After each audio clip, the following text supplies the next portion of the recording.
bani moskim Torah mitzvahs.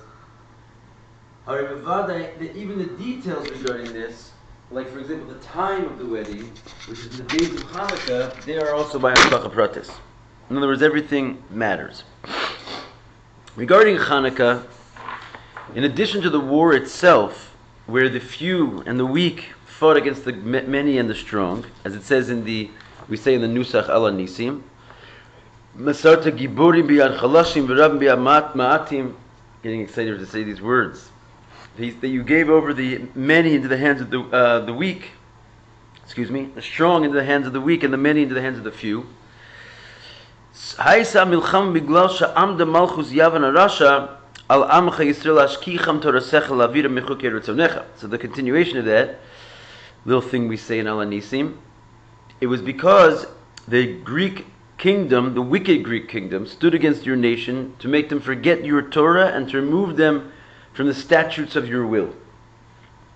As it's explained in detail in the words of the Rambam, Gazru Gezeros al Yisrael, that they made decrees against the Jewish people, nullified their religion, and did not allow them to occupy themselves in Torah mitzvahs. They stretched out their hands against their money and their daughters. Chas v'shalom. Who stretched out their hands? The Greeks. Okay. That's the lesson of the Rambam. That was the whole thing was they were trying to take away like the purity of all the mitzvahs. So the whole idea of kiddushin, that was why they contaminated the oils. They didn't mind we had oil, but it shouldn't be pure oil. So the same thing with the brides. They would all give over the brides to their wickedness before they got married. So it wouldn't be like an inyan of purity. Yimach Shema. V'hainu, which means Shaisa Khan Pegia lo rak be'inyan shalmam. When here they were damaged us not only monetarily but also physically and spiritually, things that are connected with family life specifically, and that's why it says that women celebrate Hanukkah. They can light the menorah. They don't do work by the candles. Why? Sha'av hen hayuv osones, because they were part of the miracle. Because the whole miracle of Hanukkah was very much related to the women, not less than the whole rest of Klal Yisrael, because they were more violated, if not in a smaller measure than everybody else.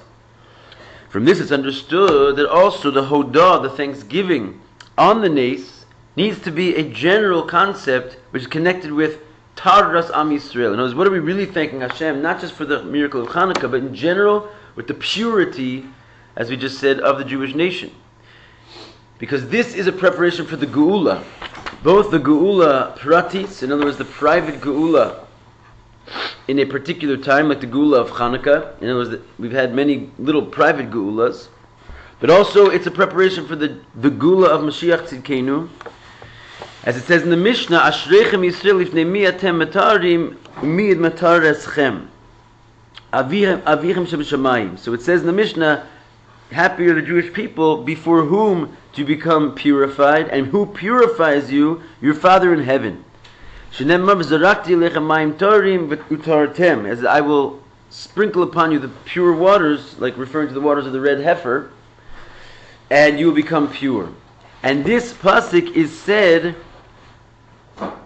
Begeula Sida. In other words, when is this pasuk referring to? That happy are you who purifies before Hashem, and I'm going to sprinkle the water on you. It's referring to the ultimate purity in the times of the future. So what do we see? That purification of ourselves is the proper preparation for Mashiach. And from this, we see that the Gul of Am Yisrael depends on the inyan of Tahara, of being pure. Not from there, it's an off Shabbos, so we're doing a little one-off. From this reason, the lighting of the menorah and the mikdash and Hanukkah was with shemen tahor dafka, specifically with pure oil. Even though that in order to get the pure oil, they needed a miracle. They couldn't just get away with. In other words, there's the whole story in the halacha. They could have lit without pure oil. In other words, the fact that they waited for the pure oil, and it was an oil that was this first press, and they had to get like this finest oil. They didn't even need such a high level of oil for the menorah. They waited for a miracle in order to get this pure oil. As it says in the Gemara, that after the Malchus Beis Chashmonai, after the kingdom of the Jews, Chashmonai, they went in and were victorious over the Greeks. And the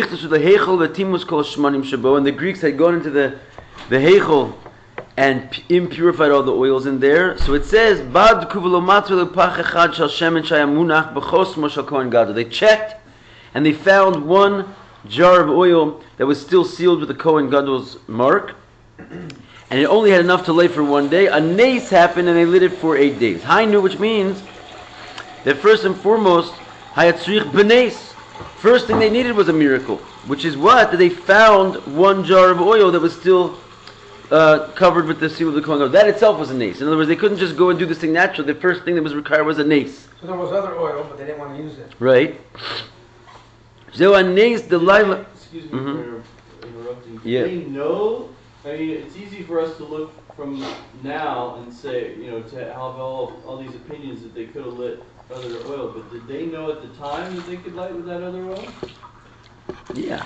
Yes? Yeah, for sure. They were like the geniuses of the Beis Hamikdash. I mean, they knew the laws. They were just being picky. Well, they were doing they wanted to do it Mahadran. The whole idea is that Hanukkah has what's called a Mahadran mina Mahadran level. You hear that all the time, Mahadran mina Mahadran, in food and everything, but it's interesting. In actual halacha, there's only one mitzvah that even has the category of potentiality of being called Mahadran mina Mahadran. It's Hanukkah. In the whole rest of the Torah, there's something called mitzvah, and then you can do the mitzvah Mahadran. And that's it. But in Hanukkah specifically, it was invented this new category of Mahadran mina Mahadran. There's the whole idea of how we light, in increasing measure, is called Mahadran mina Mahadran. And the point is that why did Hanukkah sort of merit this ability to do it in such a special way? It's super, Mahadran, because the gift of Hanukkah was a response to our arousal from below, that we wanted to do it Mahadran min Mahadran, even though we didn't have to. And we went so far out of our way to do the mitzvah in its pristine perfection. Hashem gave us a miracle, and with the miracle came the Hanukkah lighting, and there's a way to do it in a pristine way. So it's the whole idea of Hanukkah is that they sort of went way out of their way to do things with a level of purity. That's the point that the Rabbi is trying to make. Doing things okay, but doing things with purity. They still got married to those women. But the fact that the Greeks tried to put their hands against the purity, and we fought back specifically going for purity, is that their whole thing was we're not just taking this as it is, we're doing it pure. That was what they were fighting for. That's why they went in such a great extremes and extent to find this no compromise. Right, if he wants us to be pure, he's got to create a scenario of purity. Anyway, this is so it's interesting. This that they found the pure oil in the ground is already a miracle, and it's actually the miracle of the first night. The Rebbe breaks it down. It's actually not the Rebbe's breakdown, but it's broken down. The Rebbe has a whole Hasidic explanation of the whole thing, but there's basically 3 miracles that are associated with 3 different nights. And actually, today is one of them, right? Tonight is what's today? Today's the 24th. So tonight we're lighting, right? So today is already starts Hanukkah, because the war was won today. The war was won today. So this is part.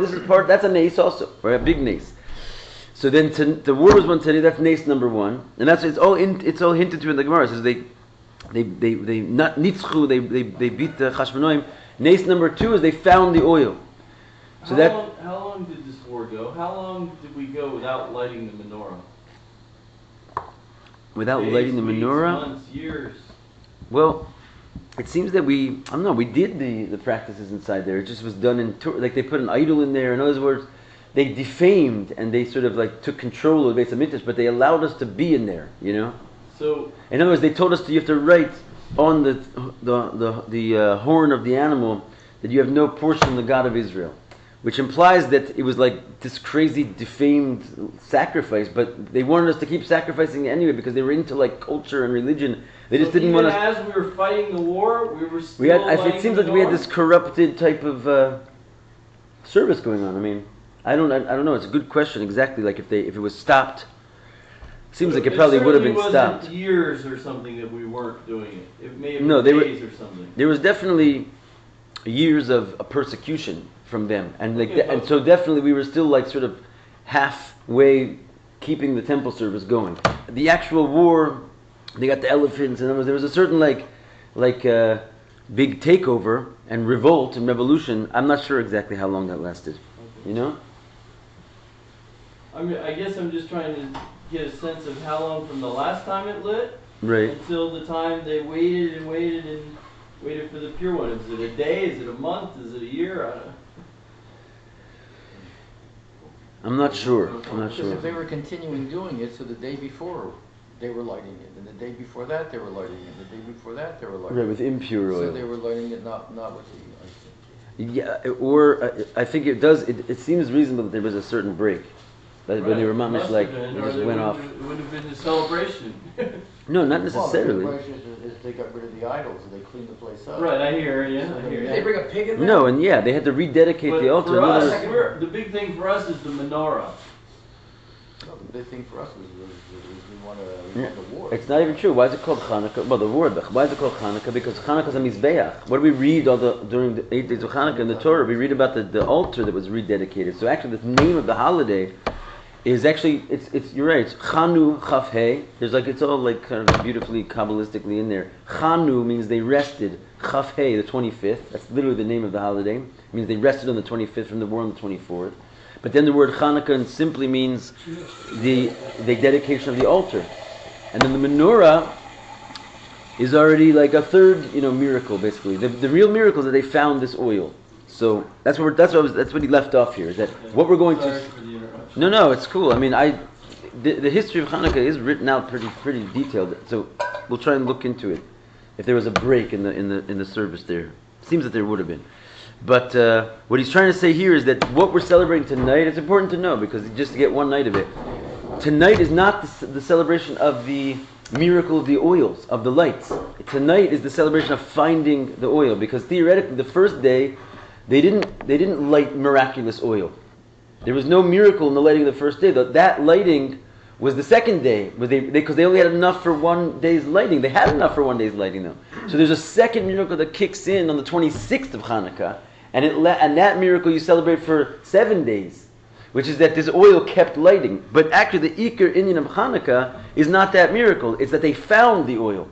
Or there are different levels of miracles. That's what the whole idea is. One is sort of the mitzvah, they won the war. Then there's the mahadran, they found the light. And there's mahadran, mina mahadran is that the light lit miraculously. Like Hashem didn't have to make all these miracles for them. It would have been sufficed if they just found the oil. Or even if they didn't found the oil, they just won the war. But Hashem, because of their Mesiras Nefesh, Hashem gave them levels of miracle which were one beyond the other. And that's why we responded with mahadran and then mina mahadran. It was Same oil? It's the same oil from the first night and the second night that they found? Yeah. You said they found a little bit of oil. They found enough for one night to light First all. night. Yeah, and then it continued They lighting. never found any more oil. That Right. oil Yeah, it's the same continued to one. burn. Okay. But the miracle is that it lasted 8 days instead of one. So Right. why do we light for 8 days? Right. Because the first day was the miracle of finding it. Well, or I was taught it was the miracle that we had the faith to look for it. Okay, I mean, that's that's cool. No, I mean that's like a deeper analysis. But as far as the simple fact of the Gemara, that itself is a miracle. In other words, we're praising Hashem. We deserve to praise Hashem because He gave us a miracle. What was the miracle? Is that there was oil there. Is that even though they contaminated all the oil. Anyway, going on. So that was the first miracle. Then afterwards, there's the miracle of that it lit for 8 days until they went and could, make new olive oil that they needed for Shemen Tahor. Okay. So what do we see from here? We're talking about purity, right? That the whole idea is that he starts off with a wedding, has to be foundation of purity, and he says that to purify yourself is the foundation not of just this particular geula that we had, but it's also the preparation for the geula shlema. As we quoted this in Rabbi Akiva, that purity is sort of the thing that's going to bring us to the final geula.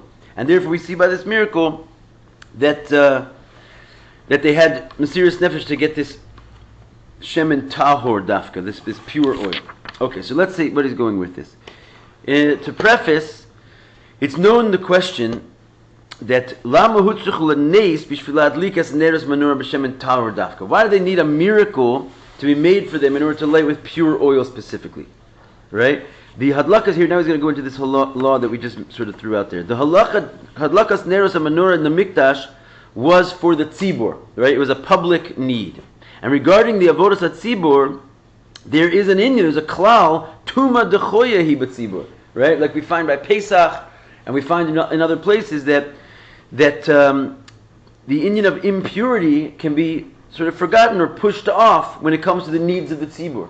Like in other words, if most or all of the kohanim are contaminated, you can still bring the Pesach offering. In fact, there's like a modern story. In '67, when we took over Jerusalem, the Rabbi gave a word out to everybody: don't find yourself like near the Har HaBayis on Pesach that year, because it was the first time in thousands of years we had the whole Har HaBayis, and seemingly we were mechoyev to bring the carbon Pesach. So how could you bring the carbon Pesach? We don't have a Beis HaMikdash, we don't have anything. Everybody's impure from the dead, because that's one of the sacrifices that, since it's a public sacrifice, it doesn't matter if you're impure. Impurity can be pushed off for the needs of the tzibur. And the same thing is with Hanukkah. The whole every day we lit the menorah. It was not a private lighting. It was for the public good, and therefore tuma can be ignored when it comes to that. In other words, not just stop, but when it's impossible to do it in a state of purity, you're allowed to do it in impurity. That's what we're saying. They could have lit the menorah. They had every halachic right. And the reason, so why did Hashem have to make a nace in order to give them purity when al pi halacha they could do it impure? So the explanation is that the kedusha of Am Yisrael, Klal Yisrael, the tzibur, is l'mayil ma'ini de Torah v'tuma. Basically, our holiness supersedes the whole concept of purity and impurity, and therefore, the dwelling of the Shekhinah amongst the Jewish people is also happened in a time of Tuma, as it says openly in the Torah, Hashochin ita b'toch tumaschem. It says, it's a pasuk in the Torah, Parsha Achrei Mos. Hashem says clearly, I will dwell with you amongst your Tuma. Because when it comes to our Kedusha, the Shekhinah is not bothered by the Tuma, right? The words of Torah cannot be contaminated, right? So basically, Hashem and Shekhinah will still dwell with us, even in a state of Tuma. And if so, they could light the menorah also in the heichel with the oil that they had, not with the seal of the Kohen Gadol. It was all the other oils that was available for them. So why did Hashem have to make this miracle? So there are those that answer that the reason that they couldn't light with impure oil is because if they would put into the menorah impure oil, then the menorah would have become contaminated. And then they couldn't have Yochon Lachancha Badlakas Neroseha. In other words, they were doing, it's like a technicality. They were doing as we said, Chanukah's Habayis, basically. They were doing a Chanukah's HaMizbeach. They were rededicating everything. So it's one thing if you have a menorah which is already been dedicated, and it's like the menorah in the temple, and you just happen to need to use it for impurity one day. But since this was like the first usage of the menorah, they were like rededicating it. Then they were afraid that if they dedicated with impure oil, then the dedication wouldn't sort of take, because they wouldn't have ever had a pure menorah to begin with. Right? You get that? Yeah. So that's okay, because there's people that it's not a stam question of al pi chasidus, it's al pi nigla. Why did they need this miracle? So according to this, they actually couldn't have used the impure oil because they were worried about the dedication would not take effect. And also the resultant afterwards would be as pure, right? No, before that they wouldn't have a menorah. In other words, I guess they made a new menorah at that time, right? So the idea of the menorah has to be brought into the temple as just like they made a new mizbeach, like it had been contaminated. They wanted to start over. They made a new one, and in order to sanctify its usage for the first time, they were afraid that if they sanctified it with they impurified it while they sanctified it, the sanctity would not take hold of it. It's a good svara. Hadlakas neros hamenorah b'mikdash b'Chanukah, the lighting of the neros of the candles in the mikdash in Chanukah. So besides the mitzvah of lighting the candles, the menorah, which regarding that, we would all agree that impurity is pushed off, right? If it just comes to the mitzvah of lighting the menorah, we know there's a law that they could do it impure. But besides just lighting the menorah, there was also the chinuch ha-menorah, as we just said. They were mamash, what do you call it? Inaugurating the menorah itself, not just doing the mitzvah of the lighting. Because the Greeks, they impurified all the vessels of the mikdash. Ba'uba pritzim b'chaluha, they came in like wild and they defamed it. And therefore they needed to make a new menorah of metal or of wood, the different laws the Rambam states, like what the kosher qualities of a menorah is. You could even make it out of wood if the tzibur doesn't have enough money. And then, therefore, the first thing you have to do when you have a new vessel is to use it in a service. That is it's what's called inauguration. As it says in the Gemara, Kol hakelim she'asa Moshe mishichasan makdishasan, that all the vessels that Moshe made, when he put the oil on them, there was like a certain, remember they made the certain shemen amishcha, they put an oil on it, and that was the first usage of the vessel, and in that usage, he sanctified them. You with us, Yaron? I'm trying to be. Stay on the ball. If I start snoring, kick me. Stay on the ball, man. From there and on, they didn't have to keep putting the oil on them anew, but avodasan mechanchasan. But from that point on, the service was their chinuch. He's saying that the original vessels of the Beis Hamikdash, of the Mishkan, Moshe put oil on them, and that brought them into like sort of the sanctity of being a vessel of the Beis Hamikdash. But you didn't need that oil throughout the generations. And the Rambam brings basically that from that point on, anytime they needed to replace a vessel or use a new vessel, they didn't have to put Moshe's oil on that. That was a one-time shot. Using it for the first time was its sanctity. And it was that brought it into the family of holiness of being part of the Beis Hamikdash. So the same thing would be true with this new menorah. That would theoretically be true today, too. Yeah, yes, for sure. They didn't use the oil to do shemen amishcha, because then they wouldn't have had enough oil to light it from. No, he's saying B'chal they didn't need to here. They didn't have. That's what he's saying. Moshe was the only one who needed to do that in order to bring the vessels in. But from that point on, just using the vessel for its job was its chinuch. Avodasan mechanuchasan. Their service was their being mechanech. Okay, regarding the chinuch of the menorah, lo matzinu she'inin zeh yechol lios gam betuma. So when it comes to bringing the new menorah into the family of the Beis Hamikdash, we don't find anywhere that you're allowed to do that in Tuma. Because the Gemara says only that in the time of Moshe, the vessels were sanctified with his oil, and now it's through service. Right? But the vessels themselves, they need to be Lios Kamo Bizman, they have to be like in the times of Moshe, which means that they were pure vessels to begin with. In other words, so we already said this point. Like basically, there was why did they need a miracle? And it was according to this. It wasn't like a mehaj and they were just doing mysterious nefesh. The rabbis got together and they said, we can't use this oil because as we're going to use it, it's going to contaminate the menorah and it will never become inaugurated that way. They were stuck halachically. And this that Tuma is pushed off because of a tzibur. It's only when it comes to doing the avoda itself, like when you already have the vessels that have been inaugurated.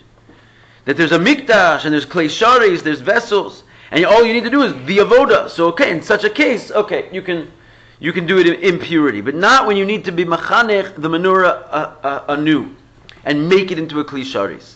And according to this, it goes well that they couldn't light the menorah with the shemen tameh that they had, because the giving of the oil at the first time would have contaminated menorah, and then they couldn't mechanech the menorah, and this was their little conundrum at the time.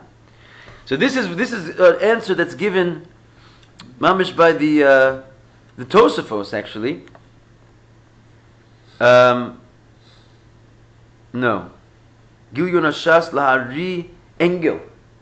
Lahari Engel is a mafarish, is an Acharon. But the Rebbe says, I'm sorry, that's not a good answer. Because anyway, they would have had to find some kind of a counsel so the menorah would not get contaminated. Because all of them were tameh. In other words, it doesn't matter if the oil was pure, they still would have to like preserve the purity of the menorah from themselves. And how do they do it? They mamish wise. Chachamim. They made a menorah out of wood. So in other words, what he's saying is, this whole answer that was like such a great, wonderful answer, why they needed a miracle, it's a terrible answer. Because since they themselves were contaminated, because what? They needed a certain amount of days to get out of their contamination as well. You have to sprinkle the red heifer on them, it was going to take 7 days. You can't rush that, right? It takes 7 days. So if they wanted to light the menorah that day, there was no way, even if they had pure oil, and they had a pure metal, menorah, they still couldn't, they would still have this problem of the menorah becoming contaminated in the inauguration because they were impure. If they would have touched it, they would have made it impure. So they figured out a way around that. They made a menorah of wood, which we just said a second ago. If the population is poor, you're allowed to make it out of wood. In this case, they were spiritually poor. The wood doesn't get... wood is not makabel tuma, right? You can touch like stone, wood, certain things do not makabel tuma.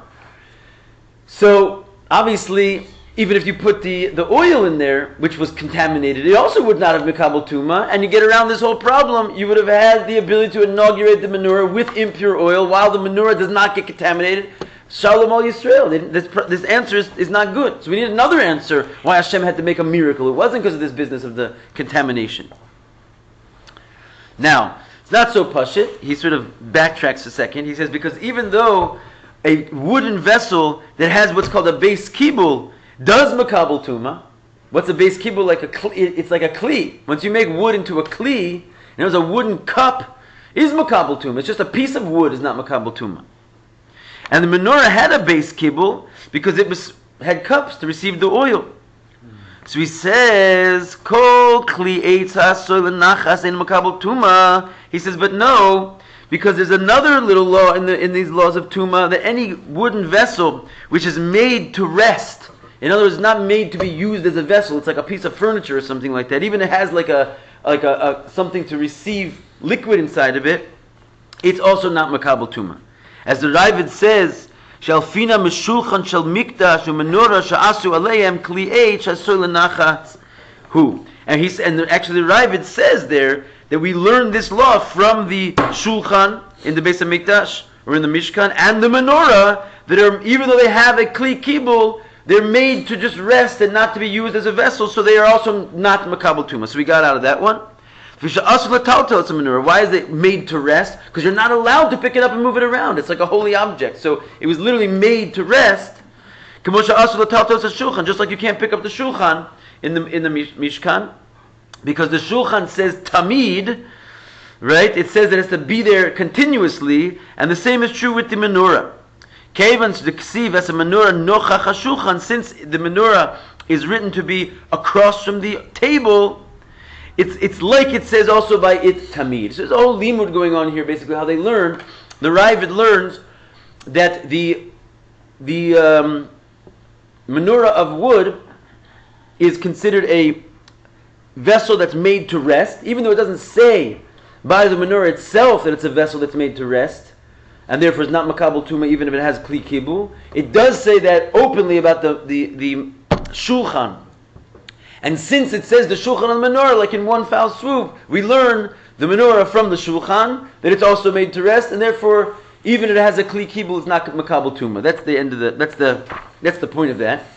So it comes out that the chinuch of the menorah lo ha'esamaniya lakas b'shem tamei, no problem halachically to light it with impure oil, and therefore we get back to our question: why do they need a miracle in order to light with pure oil? When according to all opinions.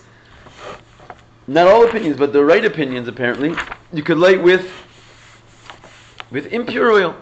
And the Rebbe's answer is that since they needed to be machanech the mikdash and the mizbech anew, after the kedusha was nullified from it through the fact that people, wild men came in and made it profane. So he says, even though they could have found a heter, right? In other words, if they were looking to be, too overly wise, they could have found a heter to do it impurity. Nonetheless, in order that Kadosh Baruch Hu could die, it was worthwhile for a Kadosh Baruch Hu to make them a miracle, so they could do it in purity. In other words, okay, they could do it al pi din in Tuma, but their mamash making a whole new menorah and chaval, to make a whole new Beis Hamikdash. It has to be done in Tuma. So it was worth it for Hashem, basically, to allow them to do the mitzvah in purity, to make a miracle. In order to show His love of Am Yisrael, that they're doing this foundational mitzvah. And if they're going to go ahead and do the foundational mitzvah already, they should be able to do it in the tachlis hashleimos. They should be able to do it in purity. Purity and impurity is anyway just a completely spiritual thing. It's not something you can measure with a microscope. It's like the laws of God. So we're already sitting there in the mikdash trying to make the Hanukkah story and make a new menorah. It says Hashem, it's worth it for Hashem to basically show that He's there, and they don't have to just do things like according to din. Hashem doesn't mind popping into reality, making a miracle to enable His children to do the mitzvah in purity. So in other words, what's the Rebbe saying is that, again, he's going back to his point, that purity is like this necessary preparation for the redemption to happen. But he let him say it in his own words. He's sort of in the middle of the point. He says that Hashem found it worthwhile to make a miracle just so we could have purity, even though halachically we didn't need it. It gives us a very strong lesson in our days. And he says in the language that we actually say in the bracha, Sha'asa nisim lavosenu b'yamim ahem bizman hazeh, Hashem made miracles for our fathers in those days, in this time, Hayin, which means to say, Shenisim elu chozrim v'naisim b'chol shana v'shana. So we say, Hashem made miracles for our fathers in those days, also bizman hazeh. In other words, the idea of the bracha has like a little Hasidic sweetness in it, that in this time of year, Hashem also makes these miracles, because we say bizman hazeh.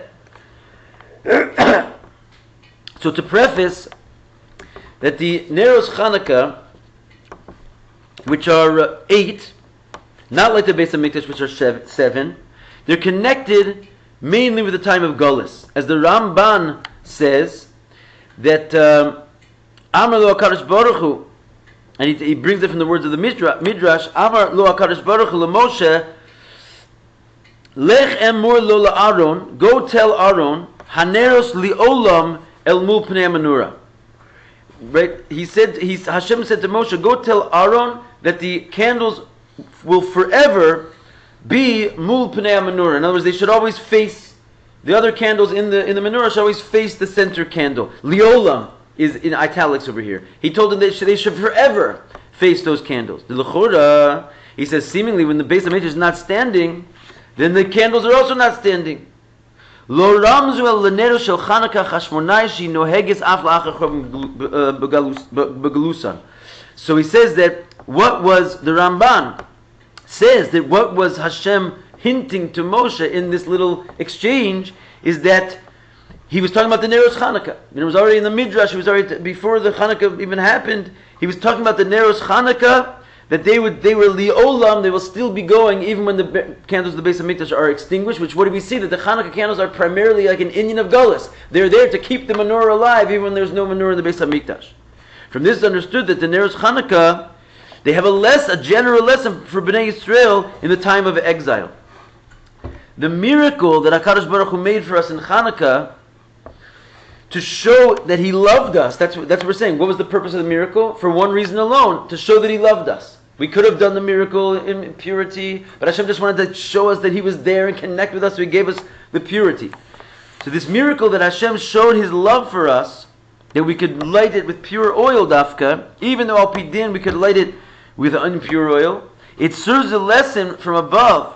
That in the time of Gullus, there's a need for Mesiras Nefesh, which Mesiras Nefesh is an example of a miracle regarding to a person. In other words, just like Hashem has sort of the Seder Ishtalshlus, He has the way that He acts naturally, and then He has above the Seder Ishtalshlus the way He acts supernaturally. A person also has these two levels inside of himself. We can act within our sort of regular powers and not push ourselves beyond our nature, or we could push ourselves beyond our nature. It's called the miracle inside of a man. When you do things that are impossible for yourself, you're hitting like the inner miracle. And what the Rebbe is saying is that this miracle of Hanukkah shows us that we have to have Mesiras Nefesh. We have to make miracles inside of ourselves, push us beyond the point of natural, even in a thing which we could find a heter al pi Shulchan Aruch. Boom. That's the lesson he wants to bring out. In other words, that a person could say, listen, we're in Gullus already. You have to take me to Mahadran, Mina Mahadran, and a Hasidic with a beard. Like, I should just stay alive in this crazy time. And anyway, I'm doing things kosher, right? So he says, no, you have to have Mesiras Nefesh, not just to do things kosher, but to go and do things in a way which is ultimate purity. You know, like, you know, the Frierdiker Rebbe, famous story about this is that the Frierdiker Rebbe was on the train being taken into his exile in Kostroma, and like the Hasidim came to sort of see him off, and he gave a whole sicha there, and the whole Russian government is standing there. They just tried to kill him, and they're still trying to kill him. They're taking him into the exile, and he gives a sicha about how we have to have Mesiras Nefesh. Ad Mesiras Nefesh, basically you have to be willing to die in order for what? In order to maintain the teaching of the children, Kametz Aleph Ah. You know, which is that the Russians wanted to let us learn Hebrew, but in a new way, like the way they teach in the American Hebrew schools, unfortunately. Right? But he says, no, we have to have Mamas Mesiras Nefesh, we're willing to die to preserve that little minhag, that we should teach the children this particular fashion, Kametz Aleph Ah. So what is that? That's a din in the Shulchan Aruch. It's not. It's something crazy that he said, and he's standing in front of all of his enemies in the full view, telling them we're going to be killed rather than change ourselves while they have him, and they're taking him to Siberia. Because this is the point. It's like even for some tiny thing, which is just to do it in purity, like the way of our ancestors, it's worth to have Mesiras Nefesh, to find the miracle in us. So this is the idea that the Rebbe's getting at here. We have to go beyond just doing the mitzvah. We have to do it with a higher level. And we have to do that with Mesiras Nefesh. You might say, like, I'm not gonna, kill myself just to do it behiddur. Okay, like it's just to do it so super good with purity. I'll look in the Torah. The Torah itself tells me I'm allowed to do this 3 levels down. Right? So I'll do it there anyway. My life is in danger. It says you have to put your life in danger to do it in a Mahadran way. In other words, you have to go kind of crazy. That's what the story of Hanukkah tells us. They could have lit the menorah in impurity. But Hashem made a miracle, and this is an Indian of Gullus. The menorah tells us how we should act in Gullus. That's what he's saying. Because, like we quoted that Ramban, the whole Indian of the menorah is that even when we're in Gullus, we still have the menorah. So the Hanukkah menorah is that all lessons for Gullus. And what's the idea? Hashem made a miracle for something that was unnecessary according to Shulchan Aruch. So too, we have to find the miracle in ourselves, the Mesiras Nefesh, even for something which is unnecessary according to Shulchan Aruch. And this is what expresses the closeness and the love of the Jewish people, that we give our souls even for something, for dikduk and the hiddur, for some tiny kametz aleph ah, regarding Torah mitzvahs, that it should be perfect and b'shleimus, just like lighting the menorah was done in Tahara Dafka. So this is how we show this relationship of love between us and Hashem. Like why did he make the miracle? To show that he loved us. He didn't have to make the miracle. It was just to say, like, if you're already going to go ahead and do the mitzvah, do it in the most beautiful way, because I love you. So this is also how we reveal that love connection. When we go way out of our way and crazy even, in order to do the mitzvahs that are like unnecessary even, what we're doing is revealing the love, the deep, essential love of Hashem to us and us to Him. When we say to a Jew that you can conduct yourself in a way that everyone's going to agree,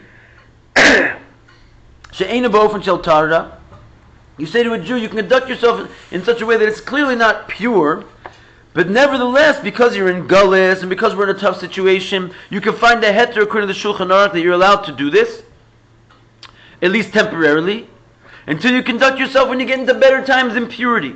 So a lot of Jews will say this to you, and you find yourself, you could say this to Jews.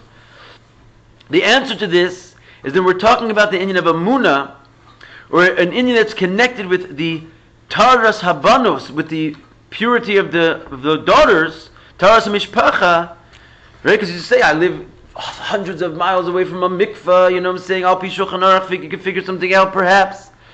You cannot rely on a heter that's found even in the Shulchan Aruch.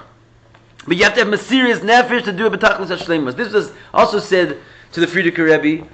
Many people came to the rugged shaver, who was also one of the greatest people basically ever lived, but he was the one that gave the Rebbe smicha, and he was sort of a super genius beyond comprehension. And they came to him and they said, the Frierdiker Rebbe is telling people to stay in Russia and to keep, and meanwhile, don't you think we should flee? Should we find greener pastures? Like, this is, in the Shulchan Aruch, the Rambam clearly states that you should rather go live in a desert island by yourself rather than be in a place where they don't let you do Torah mitzvahs. It's from a Shulchan Aruch. So he says, listen, you're right, Al Pi Shulchan Aruch, but when you're dealing with the Frierdiker Rebbe, it doesn't matter what the Shulchan Aruch says. He has his own inner Shulchan Aruch, which is the true light of the Torah. And that's what he's saying here. In other words, Al Pi Shulchan Aruch, it's in Golis. You can find many heterim. The Torah is a Torah of Chesed and Rachamim. It's going to let you out of problems if you want to get let out. But he's saying is that that's not the Inyan. The Inyan is to show faith that when you're presented with a challenge and you can do things in a state of purity, you do it. You don't look for heterim. What's more, in the time of I have a question, but it seems like they did the thing and Hashem made it Mahadran. That's right. So they were like, I don't want to say they were satisfied with just doing it, but it seems like that was the additional miracle. Well, I think Ephraim hit the nail on the head when he said the thing was that they went to look for that pure oil. If they were satisfied with it, they would have just grabbed the oil that was available. They had to go like skirmishing around and find this thing. Why were they looking for it even? They weren't satisfied to do it in impurity. They weren't satisfied to do it in impurity. They went and they looked for the oil. And Hashem said, even though you can do it like impure, but Al Pi Shulchan Aruch, but you want to do things right for me because you love me so much, I'm going to make a Pashat and Nes out of that. And I'll show you for all times that that's the appropriate behavior. What's more, and that miracle we're celebrating tonight. That's the miracle of tonight, finding the oil. It's a beautiful chap that you had. What's more, that at the time of a decree, sherotzim lavir ladas, that there's a type of unfortunately we've had many situations where they want to just remove our religion for whatever Inyan it is that they're trying to undo from the Jewish faith. Even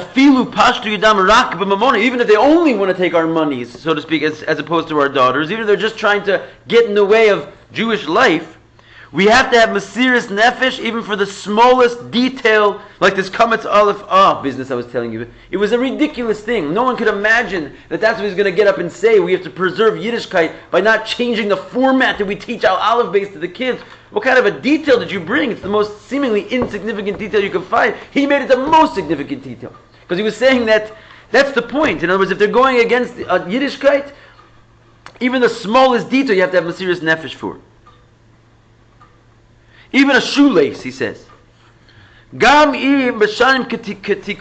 and this is interesting, even if when the years were normal and we weren't being challenged by the Goyim, you wouldn't take the heter according to Shulchan Aruch for such a thing. You don't have to be so have such lunacy over these small details when times are good. That's why there's a Shulchan Aruch. You can go on your natural way. But dafka, when someone's trying to stop you, that's when you have to prove that there's no small detail in Yiddishkeit. It's all with the Kedusha of Hashem, and then you have to suddenly give your life for the tiniest things.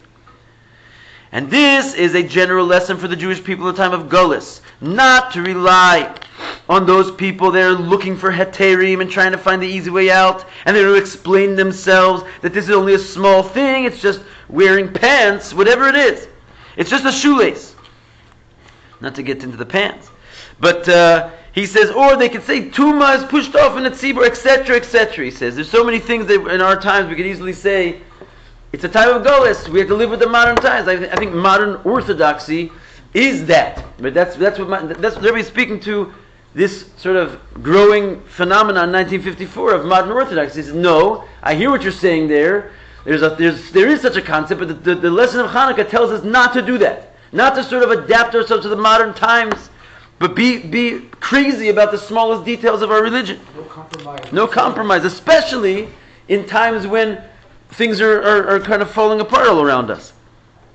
So he says they have to know that there's a lesson from above about the belovedness of the Jewish people. It's expressed in specifically the fact that we give over our souls and are willing to die for the smallest details. You can't, in other words, you can get away with it. Sure, the Torah is the Torah of Chesed and Rachmi. Well, you can do what you want, but you have to understand, if you want to reveal the real connection of godliness between us and Hashem, go for it. You're giving an opportunity right now to have Mesiras Nefesh on the letter Aleph. This is like an opportunity, not something to just brush over. In order to not disconnect, God forbid, from the holiness and the connection of a Jew to Hashem. And when, it's almost over here, when we will conduct ourselves in this way, then, when the situation is that even if it will be the smallest and the weakest against the many and the mighty, we will be occupied in your Torah. We're going to be batlanim. In other words, because we're going to be batlanim means like sort of we're not involved in the world. We're just sitting in the base medrash. Like they think that we're not good for anything. But the rabbim and the masses will be connected with the kings, and they'll have their hands on all the money and the weapons. Guess what? The power will be in our hands. Because that if we have Mesiras Nefesh for the small details, we show the belovedness of the Jewish people with Hashem. Who's going to override that? All of a sudden the weak can outdo the many, no matter what it looks like in the natural scenario. We have to bring out the nace in ourselves. Just like in those days, the many were given over to the hands of the few, because the many were Zaydim. By the way, there is such a perush that the many here represents the Jews who had been Hellenized. In other words, what it means is that the many were given over to the hands of the few. It's not only referring to the Greek massive crazy army. It was talking about the Jews who were definitely the majority, who were on their side, basically, who wanted to see the Jewish religion be Hellenized. It's very similar to what we have today. Yaron just came back and told me yesterday, Jonathan Pollard, he was asking his friends, they said, what are you talking about? Leave him in there. What good is he to us? In other words, there's a certain majority of left-wingers out there that they're the majority. It's crazy. So he's saying, and then, whatever. Everyone, it's a too painful a situation to even discuss. But what he's saying is, they don't have any advantage. You sit there and you have Mesiras Nefesh for the smallest details of Yiddishkeit, that many will be handed into the hands of the few. Kach gam bizman hazeh, so too in these times when we're occupied in Torah according to the Torah of Emes, and with the knowledge that, as it says in many other sikhas, that this is Torah Secha, it's your Torah, it's not just wisdom, it's godly wisdom, the Torah of HaKadosh Baruch Hu, and therefore we not agree to any shados, what did you say, any compromises, and we're not looking for any heterim, but we're standing strong even on the smallest detail. Hanukkah, that means when the opponent is trying to separate you from Yiddishkeit, then it doesn't matter if he's talking about something big or a shoelace, right? Or odos chinuch shetzrichim la'achdil l'rosh. It doesn't matter if you're talking about a shoelace or whether you're talking about that proper chinuch that you're trying to put into the people's heads. Both of them you have to give absolute Mesiras Nefesh for in the equal measure. Even though you will be the ma'at, you'll be the small one, you'll be the weak one. Eino roeh. And you don't see how you're going to actually accomplish this thing. There's no way you're going to win this argument or this battle. Nonetheless, you have to make the fight, and Hashem will make a miracle. Then you're promised that you will be matzliach in your way. Because you'll have an inyan of alanis, and the miracles will be made not just in the way that they were made for our fathers, but also lanu, also bizman hazeh. In other words, this lesson did not go anywhere. We're living on it, Inyan zeh nogeh miyuchad b'shah she'omdim liyased bayis b'Yisrael. This is a particularly true when we're standing to make a new house in Israel. Because we said earlier, this is the Rabbi saying this in front of a chassan and kala. That from it will come, all the generations will come out. He says there needs to be a beginning with Mesiras Nefesh, even on the smallest detail of how to run your house. It's just to be mamish al-pi Torah tamima and in Torah.